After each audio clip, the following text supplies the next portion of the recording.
Hey guys, how are y'all doing? I hope you're having a great day. I am very excited to start this new series with you guys. I've been doing a lot of reading and researching, and I'm really trying to bring you some really awesome content. I hope you will subscribe to my channel and like my videos and watch them. I really think this is the information that a lot of authors have been needing.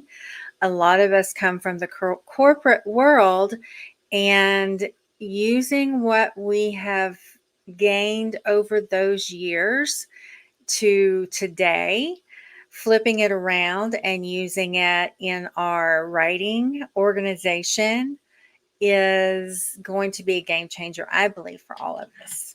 So let me take off my bracelet. Keeps making that clinkety clink noise you just heard.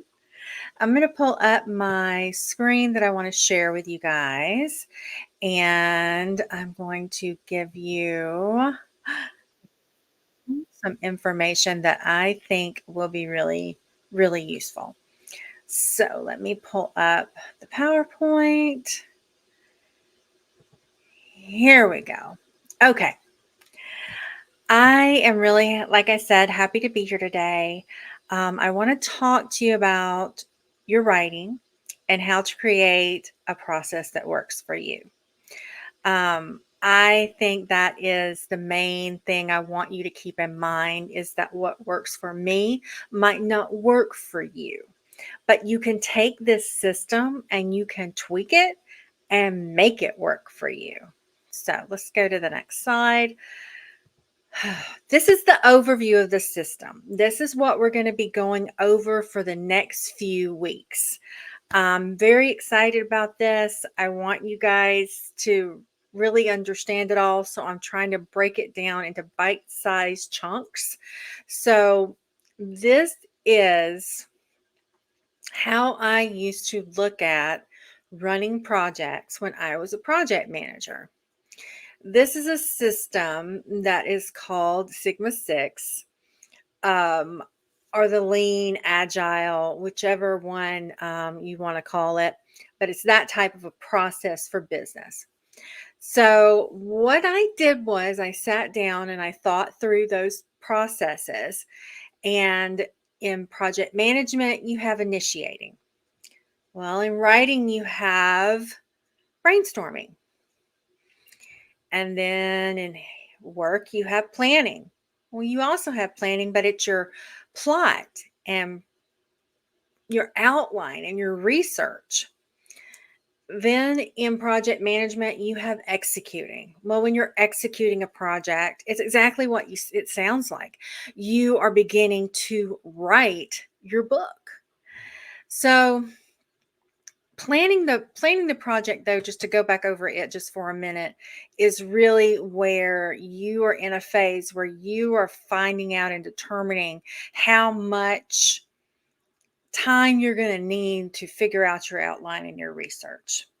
You need to do the same thing for your brainstorming, but executing the project is key, and that is when you are getting into that zero draft. Monitoring in a business type setting is kind of the control phase. And when I say control, for writers, that would be your editor and your beta readers. It's when you're giving control over to someone else. So we'll talk about kind of in depth each one of these throughout the weeks, of how to choose beta readers, how to choose editors, and each one of these will dive down deep into each week. Some of them, again, I am not an expert on. So what I'm doing is I'm really researching. I'm pulling all of the best practices in from authors, business gurus, and just anywhere I can find it. And I'm also going to have those resources available to you and let you know where I'm finding the information. Closing a project in business is kind of where you just analyze it all and try and decide, did it go right? Do we need to change anything? What do we need to do? But with writing, it has kind of two meanings to me. And that is, when is this book going to be ready to publish? And how am I going to market this book? So it really, the closing portion is really going to cover marketing and publishing. So it'll be twofold. All right. Now, brainstorming your idea, when we get into that portion next week, we're going to go over how you're going to kind of set up for your charter. A charter in business is where you sit down and figure out what are your goals, your steps, your needs, your wants, and you figure everything out. And a charter for a business consists of your business core, the heart of the project, your problem statement, the goal of the project, defining the scope of the project, defining your milestones, and your team charter. So for us as authors, what that turns into is, what's your hook? What's your conflict? When do I want to publish this book? Define the genre, set the milestones, and line up your editor, cover artist, and beta readers. I think that you guys will understand how to create your own charter by the time we finish with brainstorming next week.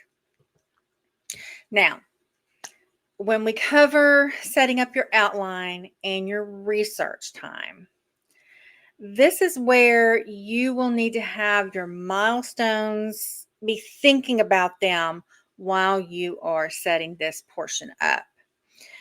Because this is kind of when we're going to get into how many days do I need to write this book.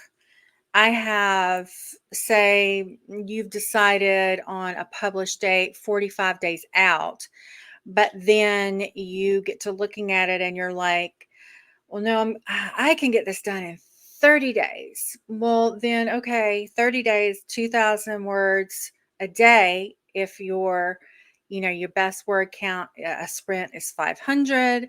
You have 4 sprints, that's 2,000 words. So 2,000 times 30 is 50,000 words. We'll say, oh, no, that's not going to work. I need my book to be longer than that. Then you have to either increase your word production, or you're going to have to lengthen the days.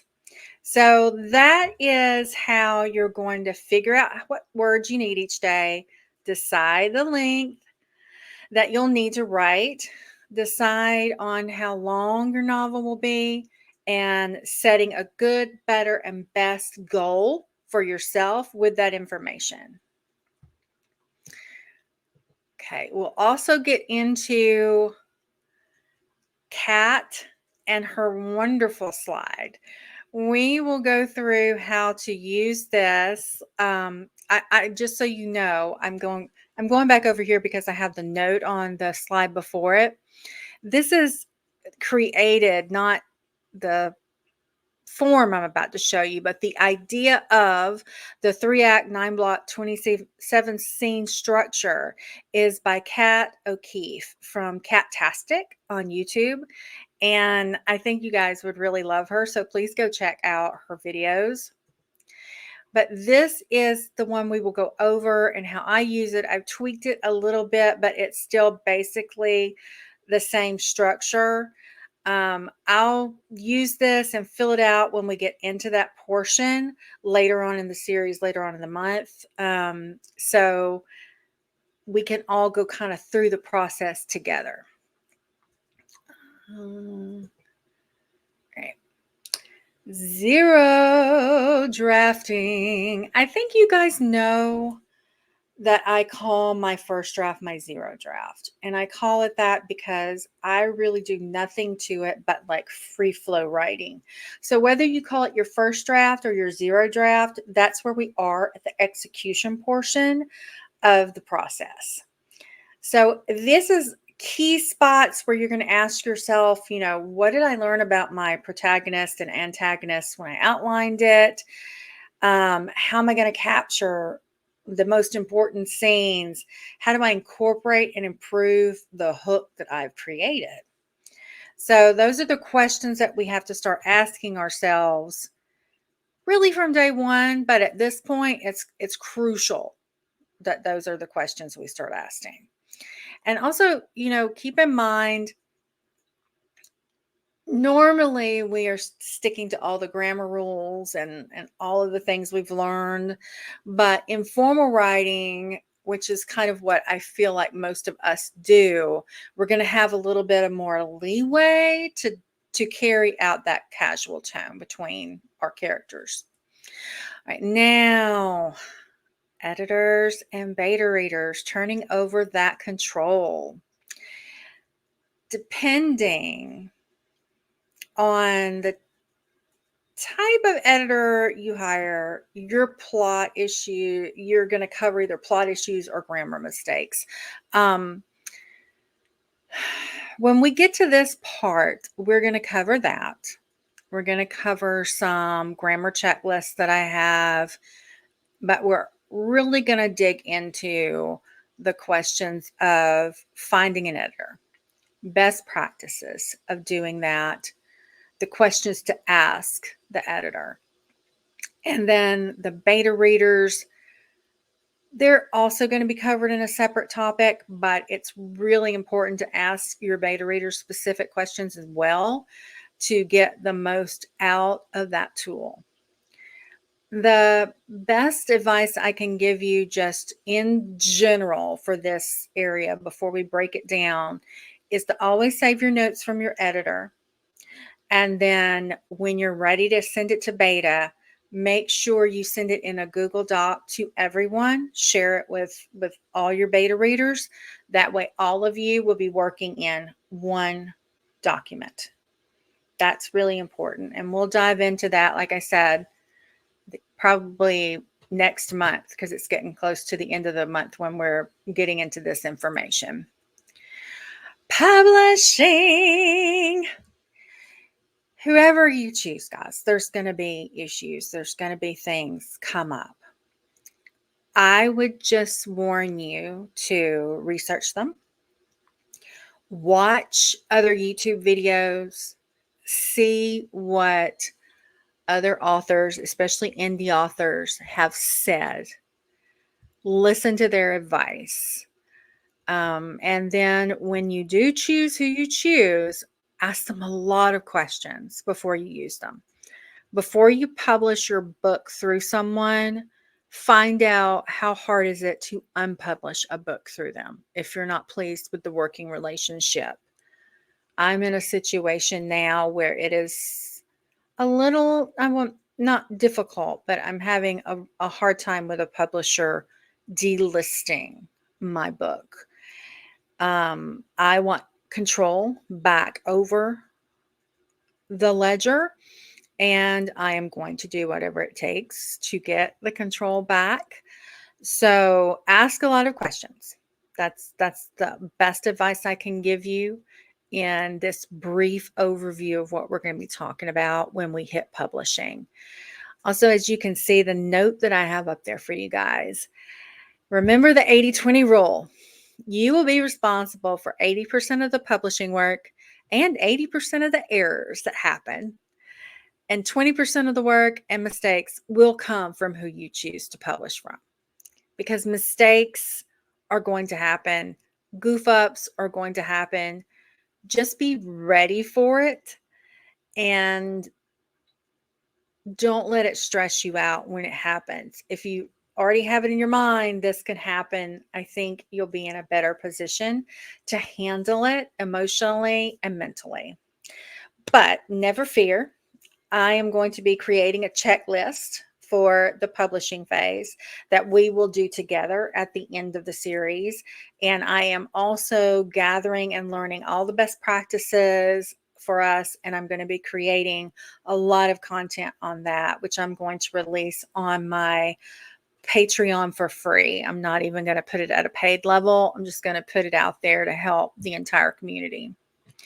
All right, next we want to think about marketing. Okay.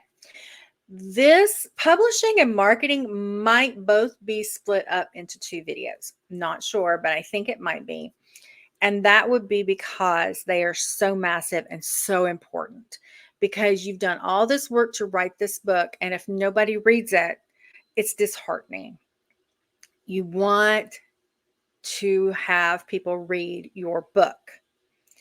But before you spend a dime on an ad, you have to know who your reader is. And remember, in the back part too, your genre. You've got to know who you are selling this book to. And guys, it's something I struggle with as well. So I also, again, I'm really educating myself. I'm digging down to find the most effective methods for us when we reach this part of the series. So again, it'll be really good, solid content for us. All right. I want to tell you all to thank you for watching. We are going to be pulling up OneNote, and I am going to show you how to capture all of this digitally. But I will also be showing those of you who that is something you don't want to do. You want to do it analog. I'm also going to be showing you an option for analog. So I'm going to try and cover it both ways. I'm going to show you how I did it as a project manager through OneNote, and then I'll show you the analog way that I started out as probably 10 years ago. So there's a way to work around it. If you don't want to use digital, you can do it with analog. But like I said, we'll be going back into OneNote for that. And next week will be an in-depth video on brainstorming. And I can't wait for you guys to have access to that video. It's almost finished. I just have to edit it. And I really think the brainstorming video is going to make this series really kick off and really, really just kind of come to life for us, because it is just, there's so much good information in there. I was able to contact some people who are incredible authors, incredible writers, incredible business leaders, and get some really good, solid information for us. And I've also linked all of their websites and all of the articles and all that kind of things to the video. So that will be exciting that I'll be able to share all of that with you.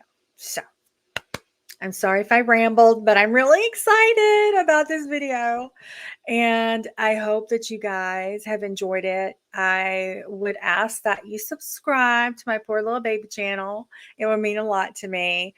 And I will see you. I will see you Monday night for live sprints, when we sprint on Monday and Thursday nights. And then probably next Friday, I should be able to release this next video on brainstorming. And it is an in-depth, wonderful look at how to make your brain work. So I hope you guys are having a great weekend, because today when I'm filming this, it is Friday morning, pretty early. So I hope you have a great weekend. I love you, love you. And I will see you Monday night. And you know what I'm going to say before I say it, but I'm going to say it anyway. I may not be everybody's cup of tea, but I am a really awesome group of people's double shot of whiskey. And I'm so happy and I'm so proud that you find me just right. I love you guys. Mwah, mwah, mwah, mwah.